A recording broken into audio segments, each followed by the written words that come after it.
Pag-aaralan natin yung pang-anim at pang-pitong IM ng ating Panginoon na binanggit sa Book of John. Ano po ba yung mga naunang IM na ating pinag-aralan ng unang linggo ng unang Sabado ng buwan ng Disyembre? Una, pinag-aralan natin yung I am the bread of life. Pangalawa, pinag-aralan natin yung I am the light of the world, no? Pangatlo, I am the door of the sheep. Pang-apat, I am the good shepherd. Na panglima, I am the resurrection and the life. At ang pang-anim at pang-pito na ating pong patatalakayin ngayong gabi, yung sinabi ni Jesus na I am the way, the truth, and the life.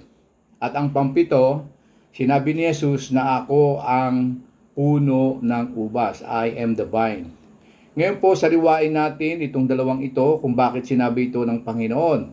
Unahin na po natin dito yung sinabi ni Kristo na ako ang daan, I am the way, the truth, katotohanan, at ang buhay. Ano ho ba yung buhay na sinasabi rito ni Kristo?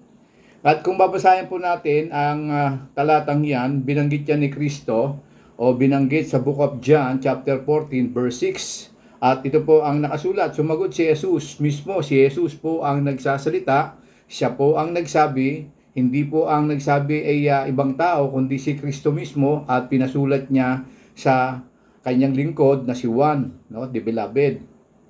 Sabi ni Jesus, sabi niya, ako ang daan, ang katotohanan, at ang buhay.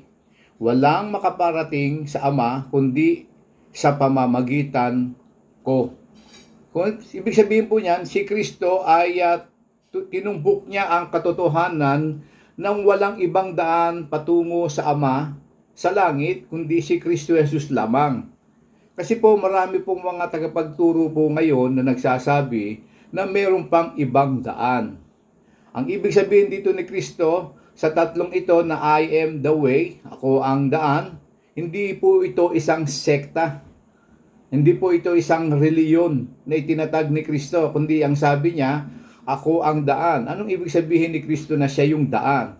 Kasi po nung ang Panginoong Jesus ay ibigay ng Diyos Ama sa langit, hindi po nagbigay pa ng pangalawa ang Diyos Ama, kundi ang sabi sa Biblia, tanging si Jesus lamang po ang nakalagay sa propesiya sa lumang tipan na kung saan ipanganganak ng isang birhen, no? At ang ipangangalan sa kanya ay Jesus o Emmanuel. Na ang ibig sabihin ng Emmanuel ay ang Diyos ay sumasa atin. At ang salitang Jesus ay pagliligtas o Yeshua o salvation. Sa madalit sabi, si Kristo lamang po ang tanging daan upang ang tao ay makarating sa langit. Sa pamamagitan ng ginawa ni Kristo doon sa krus, wala na pong iba pang makapagbibigay ng buhay, no, para sa ikaliligtas ng tao kundi si Kristo Jesus lamang. Sapagkat ang sabi po ng Biblia, si Jesus po ang tanging pinadala ng Ama upang mamatay doon sa krus at mabayaran ang ating mga kasalanan. Ano po ang basihan? Bakit siya po ang tanging daan? Sapagkat ang sabi sa Biblia, si Kristo ay nagkatawang tao. Noong una pa man, ang sabi sa Book of John chapter 1, kasama na siya ng Diyos. Sa madalit sabi, kung kasama si Kristo ng Diyos, si Jesus ay Diyos at walang kasalanan. Wala pong pwedeng maghain ng buhay sa ikaliligtas ng kanino man, no? Sa kaliligtas ng tao kundi sa buhay lamang ni Jesus, sapagkat siya po ang tinatawag na kordero ng Diyos na ang sabi ay nag-aalis ng kasalanan ng sanlibutan. Kaya po ang Kapaskuhan ay hindi po isang bagay na masaya. Ano po?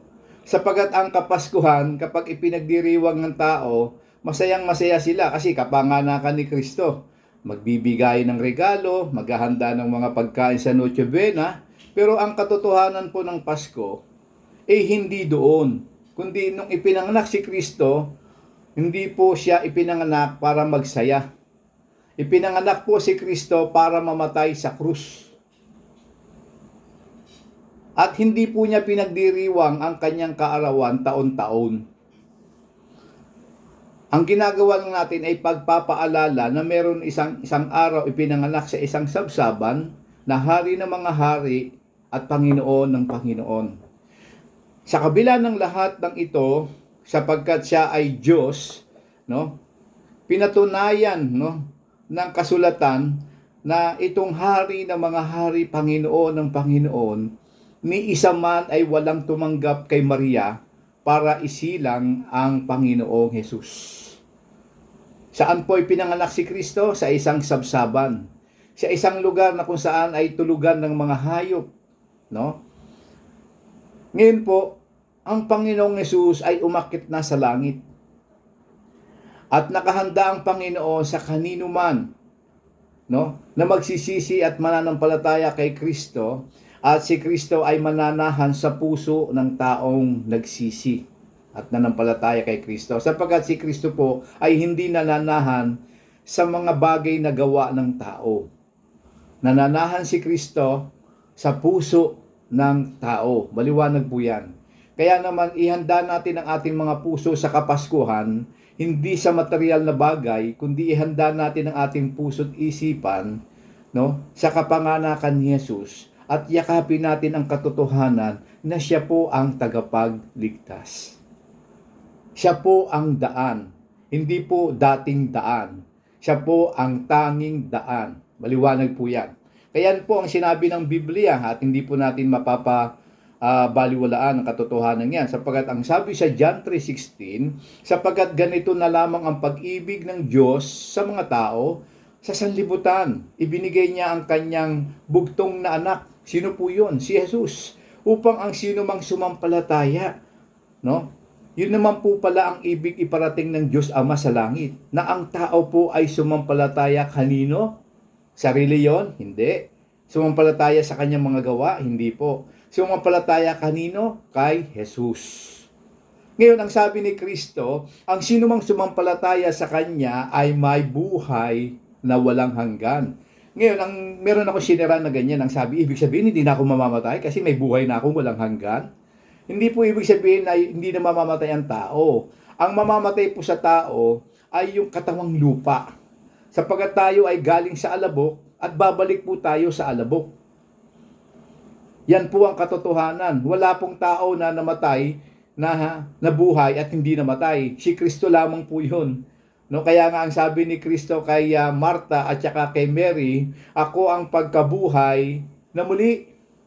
Mabuhay man si Lazaro, pero mamamatay uli. Pero ang sinasabi ko, na kung kayo ay naniniwala sa akin na ako ang pagkabuhay na muli, hindi kayo mamamatay. Ang ibig sabihin ni Kristo doon na hindi tayo mamamatay, ang ating kaluluwa ay hindi magdaranas ng paghihirap sa impyerno. Sapagkat ang taong nanampalataya kay Kristo, pag siya po ay namatay, hindi po siya namatay. Kumbaga ay yung karugtong ng kanyang buhay sa langit na, hindi na sa lupa. Kaya yun ang isang mabuting balita na ibinigay ni Kristo. Si Kristo po yung regalo. Di ba kapag nakatatanggap tayo ng regalo, excited tayo kasi sa loob ng regalo, meron po tayong ini-expect, no, na regalo, na loob ng laman ng regalo. Kaya ganun din po, nung binigay ng Diyos si Kristo, siya po yung regalo. Pero dapat matuwa tayo sapagkat nung si Kristo ay pinadala, merong pusang dala. May laman ang regalo. May dala si Kristo. At ang dala ni Kristo ay ang buhay na walang hanggan. Yun po ang pinakamasarap na Kapaskuhan sa pagtatapos po ng taong ito. Ang Kapaskuhan na kung saan ay isinilang si Kristo, hindi na sa sabsaban, kundi sa puso ng bawat tao na magsisisi at mananampalataya kay Kristo. Yan po ang katotohanan. Yan po ang daan. Kaya maliwanag na sabi ni Kristo, ako ang daan at ang katotohanan. At ang pangatlo, ang buhay. Ano naman ibig sabihin ng Panginoon dito sa buhay na sinasabi niya?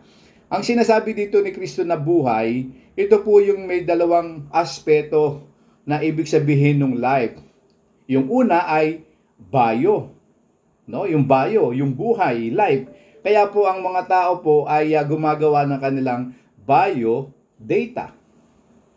Doon po kinuha yon, yung nilalaman ng pagkatao ng isang tao nasa kanyang bio, no? sa kanyang bio-autopsy, no, sa kanyang pagkatao, kailan sa pinanganak, anong kulay ng buhok, anong blood na type niya, no?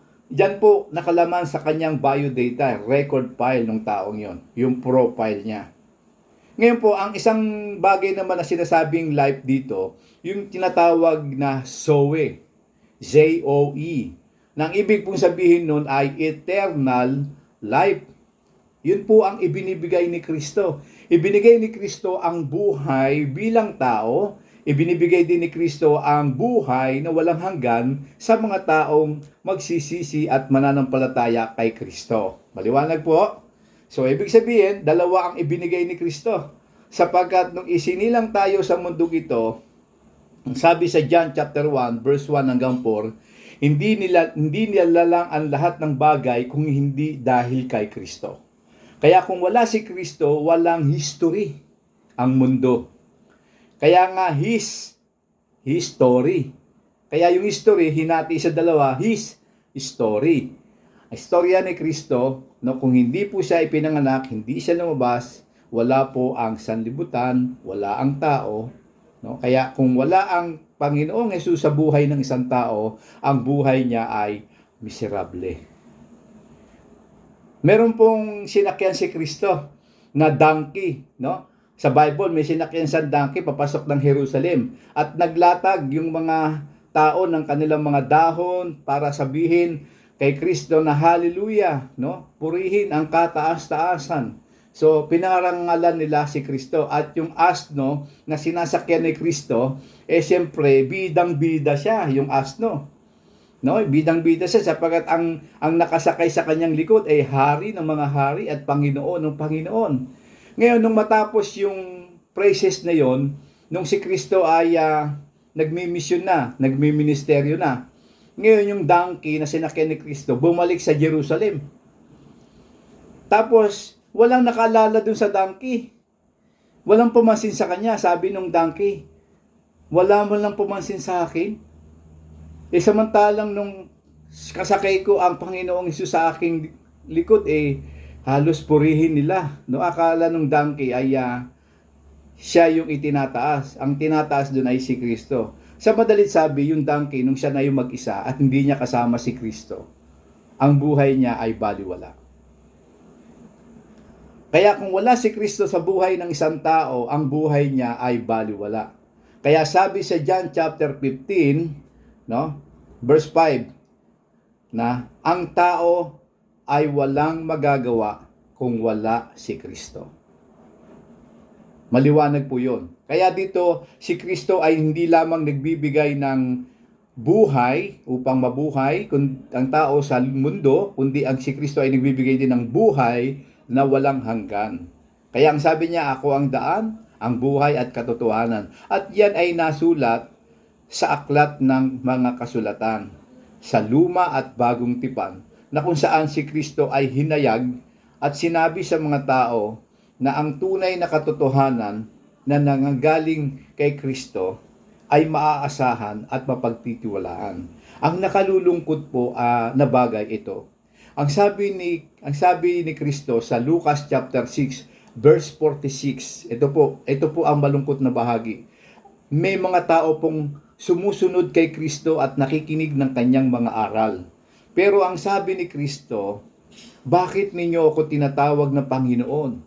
Gayong hindi naman ninyo sinusunod ang mga sinasabi ko. Mahal na mahal niyo ang Panginoon, pero bakit hindi natin ginagawang sundin ang Panginoon? Kaya yung bagay na ay isang bagay na ikinalulungkot ng Panginoon. Marami po ang mga taong nakakilala kay Kristo. Marami ang mga taong nagtitiwala sa ginawa ni Kristo dun sa krus. Pero meron isang bagay na hindi nila magawa. Ano po yun? Ang manampalataya kay Kristo.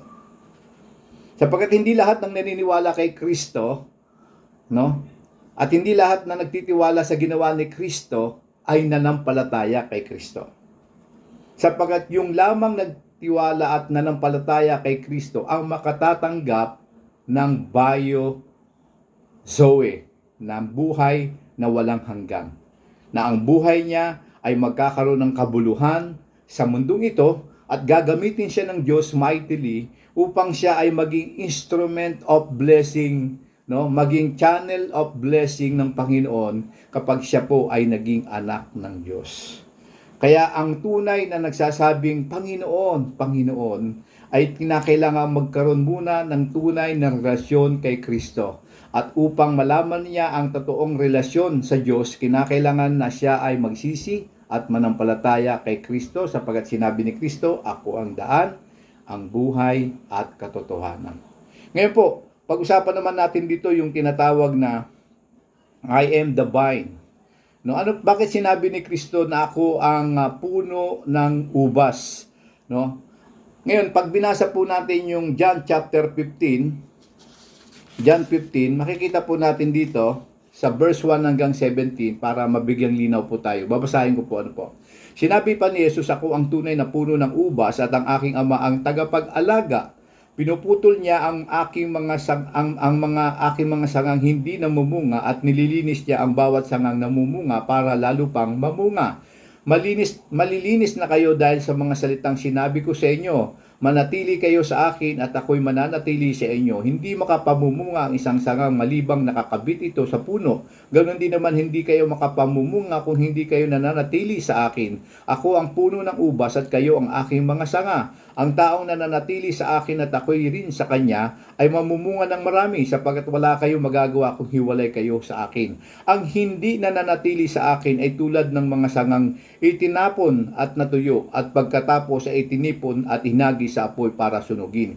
Kung mananatili kayo sa akin at ang aking mga salita ay mananatili sa inyo, ipagkakaloob ko ang anumang hingin ninyo na pararangalan ng aking Ama kung namumunga kayo ng sagana. At sa ganitong paraan ay may papakita ninyo na mga tagasunod ko kayo. Mahal ko kayo gaya ng pagmamahal sa akin ng aking Ama. Manatili kayo sa aking pag-ibig. Kung sinusunod ninyo ang mga utos ko, mananatili ang pag-ibig ko sa inyo. Katulad ko, sinusunod ko ang utos ng aking Ama, kaya nananatili ang kanyang pag-ibig sa akin. Sinabi ko sa inyo ang bagay nito para magalak kayo katulad ko at malubos din ang inyong kagalakan. Ito ang aking utos sa inyo. Magmahalan kayo katulad ng pagmamahal ko sa inyo. Wala nang pag-ibig na hihigit pa sa pag-ibig ng isang taong nag-alay ng kanyang buhay para sa kanyang mga kaibigan. Mga kaibigan ko kayo kung sinusunod ninyo ang aking mga utos. Hindi ko na kayo tinuring sa alipin dahil hindi alam ng alipin kung ano ang ginagawa ng kanyang amo. Sa halip, tinuring ko na kayong mga kaibigan dahil sinasabi ko sa inyo ang lahat ng narinig ko sa aking Ama. Hindi kayo ang pumili sa akin, kundi akong pumili sa inyo para humayo kayo at mamunga ng mga bungang mananatili, sa gayon anuman ang inyong hingin, no, ninyo sa Ama, sa pangalan ko ibibigay ko sa inyo. Ito ang utos ko sa inyo, magmahalan kayo. Ngayon, pag binasa ninyo po ang 1 chapter 15 ng kabuuang chapter na yan, ang tinutumbok po dyan ay isang salita lamang. Ano po yung isang salita na yon? Manatili. Saan tayo mananatili? No, mananatili sa pag-ibig, no, kay Kristo. At ang pag-ibig na yan mag-uumapaw. At ang pag-ibig na yan ay magbibigay ng kagalakan sa mga taong nakapaligid sa atin. Sapagat ang taong umiibig kay Kristo, nagmamahal sa kanyang kapwa. Maliwanag po, nagmamahal sa kanyang kapwa. Kaya dito makikita po natin, yung salitang sinabi rito na manatili ay yung sangang na dapat ay nakakabit sa puno. Nakakabit sa puno. Kasi po, meron po mga sanga na hindi nakakabit sa puno na sinabi rito at yun ay natutuyo. At ang nais ng Panginoon, ang sabi niya rito, na ilustrasyon niya, yung metaphor niya na puno ng ubas, kinakailangan yung sangang yan laging napuprune para magbunga siya. At ang mapapansin po ninyo sa Israel, kapag nakita niyo yung puno ng ubas, mas makikita niyo ang kagandahan niyan ng aktual, no? Sabi ng mga nakapunta sa Israel, pag nakita niyo yung bunga ng ubas, ang lalaki po ng bunga ng puno ng ubas. Di ba nung si Moises, pinapunta niya yung mga spies, yung mga tauhan niya, yung mga Israel. Sabi niya, tiktikan ninyo yung lugar na papasukin natin, pinangako ng Diyos. No, tingnan niyo kung sino mga nakatira doon. ang mga pagkain at kung ano ang kanilang ginagawa. Ngayon, may dalawang grupo tumingin. Yung unang grupo ang sabi kay Moses, Moses, nakita namin ang lalaki ng tao, hindi natin kaya yun, no? At ang lalaki ng mga bunga, no? Talagang hindi mapapasa atin yun dahil ipagtatanggol nila ang kanilang teritoryo at hindi natin makakayang lipulin yun. Ngayon, sabi naman nila Joshua, Caleb, sabi ng mga kasama nila, kaya natin yan, Moises. No, lalabanan namin yan kahit higanti pa yung mga tao diyan. Ano po ang nakita nila? Nakita po nila yung bunga ng mga bunga ng puno at ang mga nakita din ay bunga ng ubas, ang lalaki po. Kaya dito, ang ilustrasyon po dito, pag nakita natin yung bunga ng puno ng ubas, mas magagalak ka kapag nakita mo yung bunga niya. Hindi lang malalaki, matatamis. Sa ganitong halimbawa, ipinakita ni Kristo na yung mga mananampalataya, sila po yung sanga. At ang puno ay si Kristo. At ang tagapag-alaga ay ang Ama sa langit. Kaya kapag ang mananampalataya na nanatili kay Kristo, namumunga. No? Marami pong mga tao ang matutuwa. Marami pong mga tao magagalit. No? Bakit po magagalit? Sapagkat naiinis sila dahil kapag nakita nila ang isang Kristiyano naging mabunga, naging maganda ang patotoo sa kapwa, naiinis sila kapag nakikita nila ang Kristiyano ay masaya, nakikita nila kapag ang Kristiyano ay nagbubunga ng magandang bunga ng Espiritu Santo. Kaya ang bunga na sinasabi po rito ay may dalawang klase. Bunga ng Espiritu Santo, yung fruit of the Spirit, yung love, joy, peace, long-suffering, di ba? At ang pangalawang bunga na sinasabi dito, yung mga kaluluwa na nadadala natin sa paanan ng Panginoon. Kasi kasama sa bungang yan ng banal na Espiritu, yung patotoo ng isang mananampalatayang nagsasabing anak ng Panginoon, no? At sinasabi niyang mahal ko ang Panginoon at sumusunod sa Panginoon, makikita po ninyo ang laki ng transformation ng taong ito. At kung naranasan niyo po yan, naranasan ko po yan. Sapagat hindi ko masasabing ako ang nagbago sa aking sarili. Sapagat kung ako ang magbabago sa aking sarili, hindi ko po yun kaya. Meron pong isang makapangyarihang nilalang, no, ang Diyos, no, si Kristo, na nagbago ng aking buhay. Mula sa pananamit, pag-uugali, no? Sa lahat ng aspeto, binago niya ako at kaya po niya kayong baguhin kung ipagkakatiwala ninyo ang inyong buhay sa Panginoon. Yan po ang maliwanag na sinabi dito. Kaya si Jesus po bilang puno ng ubas, ang mga mananampalataya ay makaaasa ng pamumunga. Makakaasa na lilinisin siya sa lahat ng karumihan para siya ay lalong magbunga. Makakaasa na lubos silang magagamit ng Panginoon basta magpasukulong sila at magpakumbaba sa Panginoon. Makakaasa na anumang hingin nila sa Panginoon, no, ayon sa kalooban ng Panginoon, ipagkakaloob ito ng Panginoon. Bakit yun ang sinabi ng Diyos? Sapagkat upang mas maintindihan ng mananampalataya na anumang hingin natin sa pangalan ng Panginoon na ayon sa kanyang kalooban, ipagkakaloob niya. Sapagkat hindi maramot ang Diyos. Kung saan ibinigay nga niya ang kanyang kaisang-isang anak na si Jesus, gaano pa kaya hindi niya kayang ibigay ang ating pangangailangan? Kaya kung ano man ang pangangailangan